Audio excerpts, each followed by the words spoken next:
I lost my brother when I was 7 years old. He was 18 when he took his own life.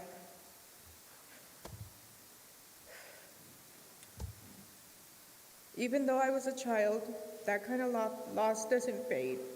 It stays inside you, shaping you in ways you don't understand. You don't understand yet. A few years later, my dad went to prison. By 15, I was pregnant with my first child, a baby boy. For the first couple of years, I tried so hard to be a good mom. I really did. But by 17, addiction had its hands on me and everything began to fall apart.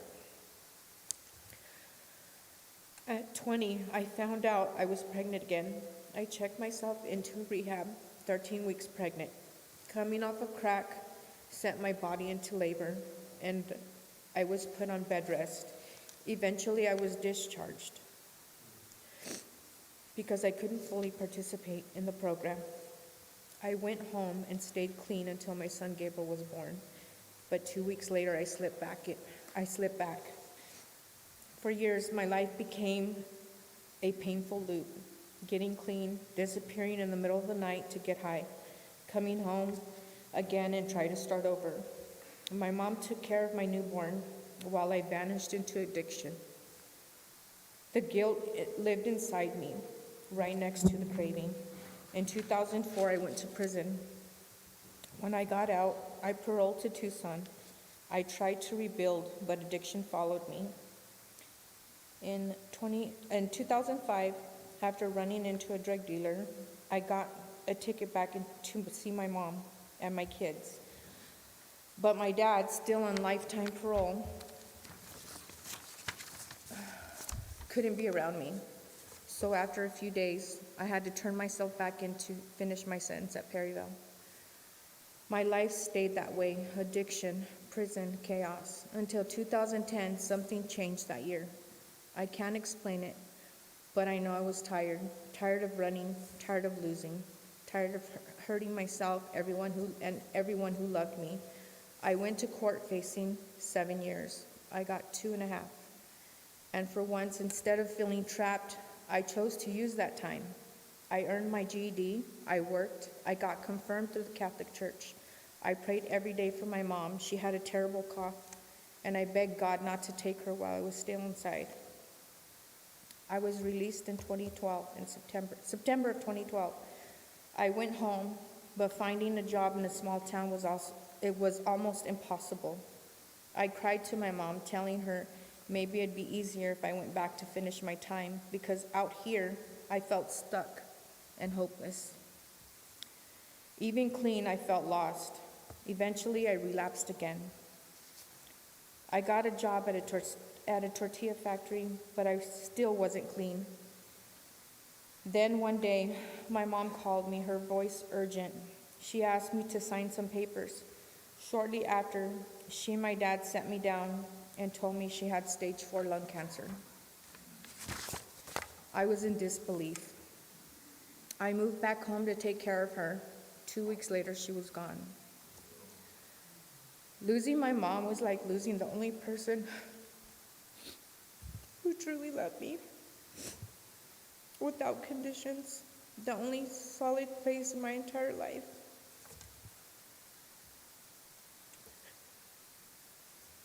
I didn't just grieve, I shut down. My world felt empty, cold, and whatever love I had ever known was buried with her.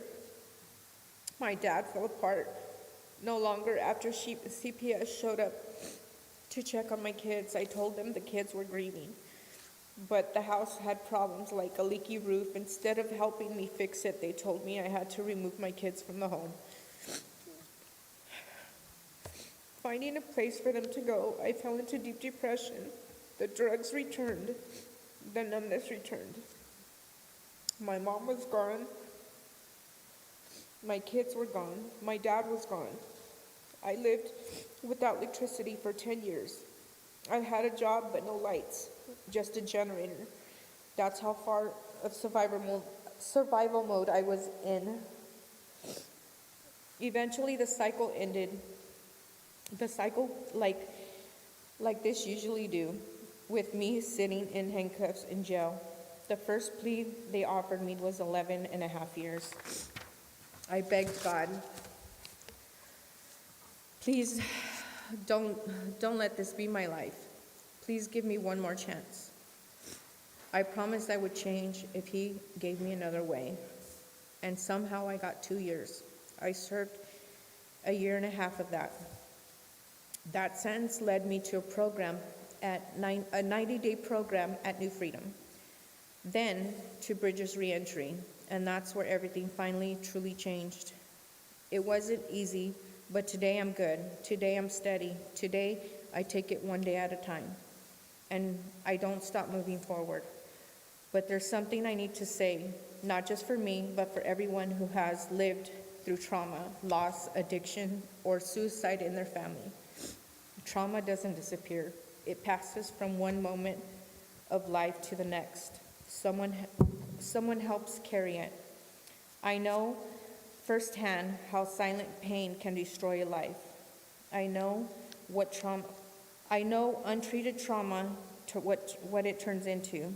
And I know how different my story could have been if there were more support, more understanding, more help for kids and adults dealing with the aftermath of suicide, incarceration, addiction, and loss. So let me ask you this. How can we better support people living with trauma, especially trauma rooted in suicide, before their grief becomes addiction, self-destruction, or prison time? What resources, programs, or healing spaces do we need to create so others don't grow up feeling alone, broken, and forgotten? How do we interrupt the cycle of pain before it becomes generational? I don't want my story to be a testimony of survival. I want it to spark change. I want it to help someone's child, parent, sibling, or friend. I want it to be open to conversation about trauma and what real support should look like. I'm here today because someone finally reached out a hand and didn't let go. Let's build a world where more hands are there before it's too late.